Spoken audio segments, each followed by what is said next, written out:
Assalamualaikum warahmatullahi wabarakatuh.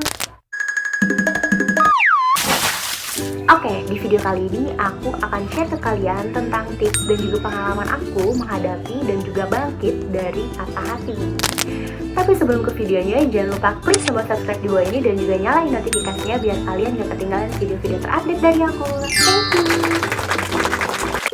Nah, di video kali ini tuh aku mau sharing gimana caranya step-step awal untuk bangkit dari rasa patah hati yang baru kalian rasakan. Menurut aku, yang namanya patah hati itu memang salah satu hal yang tidak bisa dikontrol oleh manusia.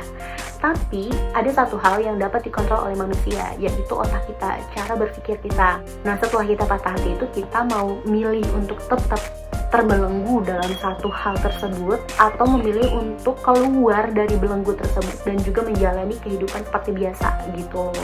Jadi hal pertama yang harus kalian lakukan adalah menangis. Kenapa menangis? Karena setiap orang yang baru saja mengalami yang namanya patah hati itu harus meluapkan emosi yang ada di dalam dirinya gitu. Jadi jangan ditahan gitu loh guys. Jadi kalau misalkan kalian ngerasa patah hati nih dan kalian itu ngerasa gengsi untuk nangis, itu tuh kasihan ke diri kalian sendiri. Oke, untuk sehari 2 hari itu nggak apa-apa, nggak masalah, kalian masih bisa nahan.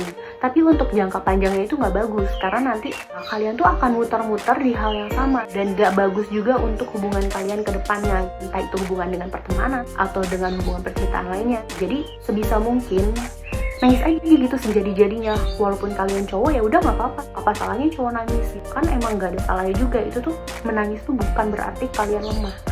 Menangis itu kayak menandakan bahwa kalian tuh emang lagi nggak baik-baik aja. Ya udah nangis aja daripada kalian salah meluapkan emosi kalian, misalkan ya ke arah yang melanggar norma misalnya. Itu kan maksudnya juga bakalan jadi bumerang untuk diri kamu sendiri ke depannya.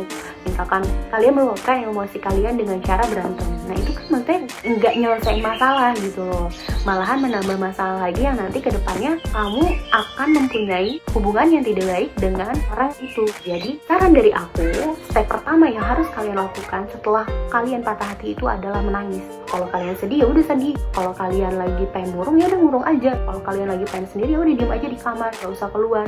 Orang-orang mau ngapain kayak udah biarin aja, gak usah didengerin. Orang mau bilang apa gimana ya udah biarin aja. Pokoknya kalian boleh egois di part ini. Kalian mau nangis, mau sendiri, mau merenung itu nggak apa-apa, manusiawi kok. Pokoknya jangan gengsi untuk nangis, oke? Step yang kedua yaitu memotivasi diri dan juga berpikiran positif. Kenapa harus seperti itu? Langsung aja kalian ke studi kasusnya. Misalkan nih, kalian abis nangis semalam suntuk, terus sampai kalian ketiduran dan bangun tuh, pas bangun pagi-pagi kalian kayak bengkak-bengkak mata, hidung, sampai mukanya tuh kayak bengkak merah-merah gitu kan pasti kalau misalkan abis nangis. Nah, percaya apa enggak, setelah nangis di malam hari, di pagi harinya tuh kalian kayak ngerasa lebih tenang aja gitu. Sebenarnya ketika kalian nangis di malam hari, kalian tuh jadi insecure atau sumpah serapahnya keluar semua, atau bahkan yang paling parahnya kalian tuh menyalahkan sang pencipta. Misalkan, kenapa sih ya Allah, kenapa? Kasarnya tuh kayak menyalahkan Tuhan gitu. Setelah itu di pagi harinya pasti akan berpikir, loh tadi malam kok gue malah kayak gitu ya. Nah, untuk menaikkan mood kamu, kalian tuh bisa aja memotivasi diri kalian sendiri dan juga berpikir positif. Caranya ngomong sama diri sendiri, yang udah biarin aja, berarti emang ya itu bukan buat lu dan lu tuh bukan buat dia gitu loh kasarnya ya. Dan biasanya aku kayak buka-buka Instagram liatin quotes-quotes NKTCHI, terus quotes ID atau enggak quotes Islami gitu loh. Tips yang ketiga dari aku itu adalah ingat orang tua. Karena ketika kalian patah hati, kalian pasti nggak ingat sama semua hal yang udah kalian punya yang ada di sekeliling kita. Itu bukan hanya orang tua ya, semua keluarga yang kalian sayang ataupun peliharaan kalian, mereka itu lebih butuh kalian untuk tetap ada, untuk tetap sehat, untuk tetap senang, untuk tetap bersemangat. Karena kalian itu sangat berharga di mata mereka. Kalau menurut aku tuh kayak nggak fair aja untuk mereka yang udah sayang banget sama kalian, sedangkan kalian tuh kayak masih aja berpikiran negatif tentang diri kalian sendiri, sedangkan di luar sana banyak banget orang yang sayang dan juga care sama kalian gitu. Oke, tips yang keempat dari aku adalah mencari pencerahan. Mencari pencerahan tuh gimana gitu maksudnya kan?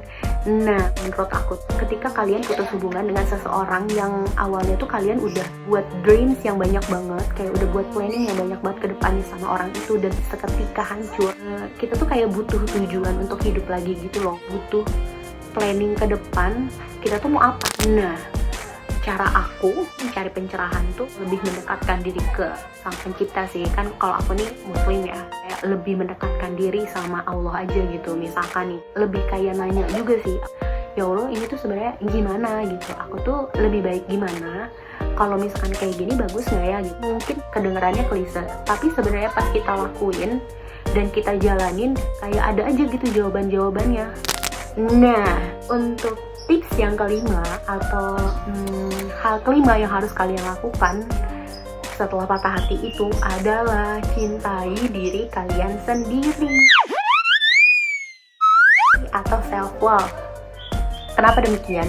Karena patah hati itu akan membuat kalian sedikit membenci diri kalian sendiri. Kalian pasti akan berpikir, aku kurang cantik, aku kurang langsing, aku kurang putih, aku kurang baik, aku kurang, pokoknya banyak banget deh aku kurang lainnya yang kalian pikirkan dan yang buat kalian tuh merasa sedikit membenci diri kalian sendiri. Nah, hal terpenting untuk reborn, untuk bangkit dari patah hati itu adalah lebih mengenal diri sendiri. Balik lagi kayak ngobrol aja sama diri sendiri. Sebenarnya tuh apa sih yang kamu sukain? Nggak bermasuk body shaming ya.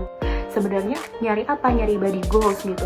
Ya kalian pasti akan nantinya akan berusaha untuk memperbaiki badan kalian. Kalian akan mencari cara untuk memperbaiki diri gitu loh. Entah itu dengan belanja, nggak apa-apa kok, maksudnya nggak salah selama kalian punya uangnya, ya udah belanja aja, ya udah lakuin aja gitu, lakuin demi diri lo, tapi jangan keterusan. Kalian harus mikir juga, harus tahu mana yang prioritas dan juga tahu kapan untuk berhenti egois. Pokoknya intinya kalian harus mencintai diri kalian sendiri. Misalkan cari hobi baru, atau enggak kejar mimpi yang belum pernah kalian kejar gitu, atau enggak traveling, atau enggak kalian cobain lakuin hal-hal menyenangkan yang bisa kalian lakuin sendiri gitu, atau enggak misalkan kalian suka seni, ya udah go on with your art passion gitu loh. Nanti juga hal-hal atau enggak hobi-hobi yang kalian sukain itu akan membuat kalian lebih mencintai diri kalian sendiri. Dan aku saranin kalian jangan pernah yang namanya memaki orang yang udah pernah buat kalian patah hati, dan juga jangan pernah balas dendam, dan secara beneran balas dendam ya kepada orang yang pernah menyakiti kalian, karena itu tuh bukannya membuat dampak yang baik ke kalian gitu loh. Nanti di kemudian harinya itu bisa jadi bumerang untuk kalian sendiri gitu. Jadi aku saranin untuk kalian, walaupun pada akhirnya memilih untuk balas dendam, nah balas dendamlah dengan cara yang positif gitu loh. Buktiin kalau misalkan kalian itu lebih bercahaya tanpa adanya dia di samping kalian. Jadi kesimpulan dari tips bangkit dari patah hati itu, yang pertama kali itu kalian harus tidak gengsi untuk meluapkan emosi kalian dalam bentuk tangisan. Itu yang pertama. Dan yang kedua itu, setelah kalian menerima bahwa kalian itu sedang patah hati dan bisa meluapkan semua emosi kalian dalam bentuk tangisan, kalian harus memotivasi diri sendiri dan juga berpikiran positif. Karena yang mau memotivasi diri kita, kalau misalkan bukan kita, ya siapa lagi, ya nggak sih? Nah, yang ketiga itu ingat orang tua. Ingat orang tua, mereka itu adalah hal terpenting yang harus kalian pikirin. Selain orang tua juga ya keluarga-keluarga yang kalian sayang, atau enggak piara-piaraan yang kalian sayang juga boleh sih. Terus yang keempat itu adalah mencari pencerahan. Mencari pencerahan di sini itu kayak mencari tahu apa yang mau kalian lakuin gitu. Dan juga aku saranin mencari pencerahan di sini itu kalian harus melibatkan Tuhan kalian di dalamnya, karena sebaik-baiknya keputusan manusia itu yang lebih baik lagi adalah keputusan dari Allah Subhanahu wa Ta'ala atau Tuhan kalian. Dan yang terakhir itu yang kelima itu adalah self love. Ini yang paling terpenting. Ya kalau misalkan kita belum mencintai diri kita sendiri, ya gimana orang lain mau mencintai kita juga, ya nggak sih? Dan aku ingin menyampaikan pesan untuk orang-orang yang sekarang sedang patah hati di luar sana. Gak apa-apa untuk menjadi apa-apa, karena untuk bertemu dengan orang yang tepat, kita pasti bertemu dengan orang yang tidak tepat dulu. Jadi jangan khawatir, jangan insecure, karena fase kalian pasti akan tiba. He will come or she will come.